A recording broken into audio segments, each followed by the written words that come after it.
Hello दोस्तों, जय हिंद। मैं हूं रामनारायण कुशवाहा। आपका स्वागत है हमारे YouTube channel RK tech and trick में। दोस्तों, आज हम समझने वाले हैं कि जो मध्य प्रदेश पुलिस भर्ती 2023-24 के फिजिकल जो चल रहे हैं अभी, इसके बाद दोस्तों जब ये फिजिकल कंप्लीट हो जाएंगे तो इसके बाद जो मेडिकल एग्जामिनेशन होगा या जो मेडिकल होता है, तो दोस्तों मेडिकल में कई सारे दोस्तों को या कई सारे हमारे साथियों को पता नहीं होता है कि मेडिकल में कौन कौन सी चीजें होती है। और अगर छोटी मोटी कोई उनके पास मेडिकल से रिलेटेड कोई कमी होती है तो वो उसको पूरा नहीं कर पाते और वहां पे कहीं ना कहीं छोटा मोटा एक उनको पॉइंट मिल जाता है और उससे वो बाहर भी हो जाते हैं। ऐसी कई सारी गलतियां नए लोग कर देते हैं। तो दोस्तों आज हम समझने वाले हैं कि जो मध्य प्रदेश पुलिस का मेडिकल होता है उस मेडिकल में क्या क्या चीजें होती है, कौन कौन सी चीजें चेक करते हैं, उसको आज हम स्टेप बाय स्टेप पूरा समझने वाले हैं। तो दोस्तों सबसे पहले जब आप मेडिकल के लिए जाते हैं तो आपको अपने पूरे डॉक्यूमेंट लेकर के जाना है, क्योंकि वहां पर आपके फिर से एक बार डॉक्यूमेंट लेंगे और उन डॉक्यूमेंट के कम से कम आपको दो दो सेट वहां पर जमा करने पड़ेंगे। तो जब वो दो दो सेट जमा करेंगे तो आपको ये ध्यान रखना है कि आप जब जाएंगे तो आपको अपने सारे डॉक्यूमेंट्स के दो दो सेट कंप्लीट करवा के ले जाने हैं या उनकी फोटो कॉपी करवा के रखनी है अपने पास। जैसे आप ग्राउंड में जाते हैं तो ग्राउंड में जाने के बाद आपके सबसे पहले डॉक्यूमेंट ले लिए जाते हैं और जब डॉक्यूमेंट ले लिए जाते हैं तो डॉक्यूमेंट को एक फॉर्मेट में जमा दिया जाता है और उसके बाद वहां पर जो भी अधिकारी बैठते हैं वो डॉक्यूमेंट वेरीफाई करते हैं या वो चेक करके उनके पास वो जमा कर लेते हैं। डॉक्यूमेंट का काम हो जाता है तो फिर उनको आगे भेज दिया जाता है। जब आगे भेज दिया जाता है तो सबसे पहले दोस्तों वहां पर आपका जो चेक होता है मेडिकल में, तो वहां पर हर जगह एक टीम लगी होती है और वो टीम सबसे पहले एक फ्लैट फुट चेक करती है। तो आप फ्लैट फुट के पास जाएंगे, वहां पर एक फर्श रहेगी और उस फर्श पे आपको एक जैसे गीला कपड़ा नीचे रहता है उसमें आपको पैर रखना है और फिर फर्श पे नॉर्मल खड़े होना है। यदि आपके पैर में फ्लैट फुट की समस्या है तो आपके पूरे पैर से जो वहां पर पानी से निशान बनेंगे वो पूरे बराबर बन जाएंगे। और अगर आपके पैरों में कोई प्रॉब्लम नहीं है फ्लैट फुट की तो फिर आपका जो कट्स बनते हैं पैर में वो बन जाएंगे।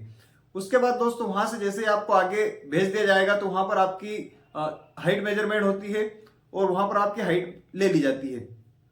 हाइट का मेजरमेंट करने के बाद दोस्तों वहां से आपको फिर आगे भेज दिया जाता है। वहां पर आपकी नोकनी की प्रॉब्लम देखी जाती है।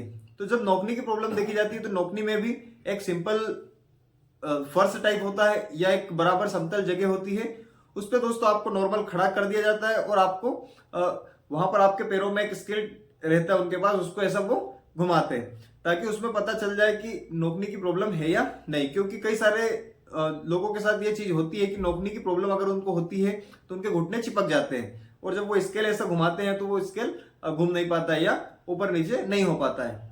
तो इस तरीके से वहां पर नोकनी को भी देखा जाता है। अगर आपको नोकनी की प्रॉब्लम है दोस्तों तो आप यहां से इस लिंक पे क्लिक करके, और नोकनी के लिए मैंने कुछ एक्सरसाइज बताई है, इन एक्सरसाइज को यदि आप रेगुलर करते हो तो आपकी नोकनी की प्रॉब्लम ठीक हो सकती है। साथ ही दोस्तों जब आपकी नोकनी का मेडिकल हो जाता है या नोकनी का चेक कर लिया जाता है, इसके बाद दोस्तों आपको आगे भेज दिया जाता है। वहां से फिर एक टीम आगे लगी रहती है, वो आपकी चेस्ट का मेजरमेंट करती है। तो चेस्ट में भी दोस्तों आपको आपका चेस्ट जो है सबसे पहले तो बिना फुलाए चेक करते हैं वो, और बिना फुलाए चेक करने के बाद उसको फुलाने के लिए वो बता देते हैं कि किस तरीके से आपको चेस्ट फुलाना है। जब आपका चेस्ट आप फुला लेते हैं तो उसके बाद कम से कम आपका 5 सेंटीमीटर चेस्ट फुलना चाहिए। तो इस तरीके से चेस्ट का भी मेजरमेंट वहां पर वो कर लेते हैं। जैसे ही चेस्ट का मेजरमेंट हो जाता है इसके बाद वहां पर आगे और भेज दिया जाता है। तो फिर वहां पर एक टीम लगी रहती है, वो टीम आपका ब्लड प्रेशर वगैरह ये वो चीजें चेक कर लेती है। दोस्तों इतना जो मेडिकल है, इतना मेडिकल बेसिक है और इतना मेडिकल पहले हुआ करता था, लेकिन जो पिछली बार वाली भर्ती से कुछ थोड़ा बहुत चेंज हुआ है तो उसमें दोस्तों 2-3 चीजों को और ऐड कर दिया गया है। जैसे सबसे पहले वहां पर एक और चीज देखी थी कि प्राइवेट पार्ट, तो प्राइवेट पार्ट भी कहीं कहीं पर चेक किए थे। साथ ही उसके बाद पाइल्स वगैरह की जो प्रॉब्लम होती है उसको भी वहां पर चेक किया गया था।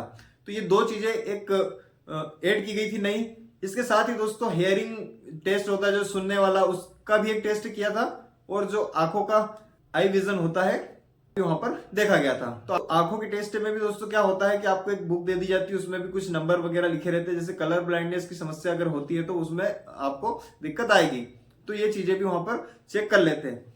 इतना मेडिकल हो जाता है। इसके बाद दोस्तों एक और चीज होती है जो एक्सरे होता है। तो एक्सरे भी आपका जो बॉडी, ये चेस्ट वाला भाग होता है, इस भाग में एक मशीन लगाते हैं और यहाँ पर वो चेस्ट का एक्सरे लेते हैं। इसके बाद आपका यूरिन टेस्ट वगैरह करके और आपका फिर मेडिकल इस तरह से कंप्लीट हो जाता है। दोस्तों इस तरह से आपका पूरा मेडिकल कंप्लीट होता है।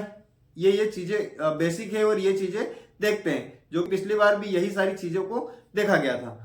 तो दोस्तों इतना जो मेडिकल होता है, इसमें अगर आपको किसी प्रकार की कोई भी समस्या है तो आप हमें कमेंट करके पूछ सकते हैं। यदि हमारे पास उसका कोई सोल्यूशन होगा तो हम आपका या हम हर संभव प्रयास करेंगे कि आपका जो भी अगर कोई प्रॉब्लम है तो उसको अपन आपके मेडिकल से पहले उसको ठीक कर पाए। तो दोस्तों अभी जो आपके फिजिकल चल रहे हैं, ये फिजिकल के बाद कम से कम 1 या 1.5 महीने का या 2 महीने का टाइम आपको मिल सकता है आपके मेडिकल के लिए, या जैसे भी रहेगा तो उस पर हम आपको बता देंगे कि कब आपके मेडिकल के लिए या डेट आने वाली है, या इससे रिलेटेड अगर कोई अपडेट होगी तो हम आपको वीडियो के माध्यम से बता देंगे। तो तब तक के लिए अगर आपके पास किसी प्रकार की कोई समस्या है तो अभी आपके पास समय है, आप उसको ठीक कर सकते हैं। तो दोस्तों कैसी लगी आपको जानकारी, आप हमें कमेंट करके जरूर बताना। साथ ही ऐसे इंटरेस्टिंग वीडियो के लिए हमारे इस चैनल को सब्सक्राइब करें।